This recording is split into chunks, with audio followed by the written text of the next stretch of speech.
তুফান হতে অ্যাটিটিউড লাগে, চোখের দৃষ্টি লাগে, অ্যাকশন স্পিড সব লাগে।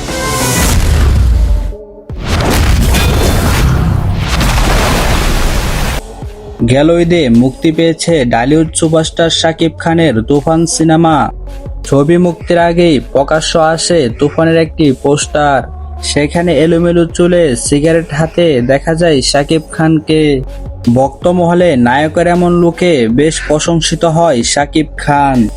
এরপর মুক্তির অপেক্ষায় থাকা নায়ক সিয়াম আহমেদের জঙ্গলি সিনেমার পোস্টার প্রকাশ পায়।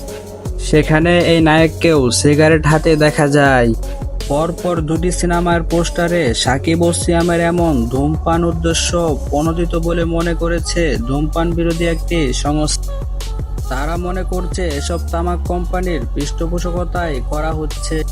শাকিব ও সিয়ামের মতো তারকারা ভবিষ্যৎ প্রজন্মকে বিপদগামী করছে বলে মনে করে সংস্থাটি। তাদের ভাষ্য, আইন লঙ্ঘনে জড়িতরা সমাজ ও রাষ্ট্রের শত্রু।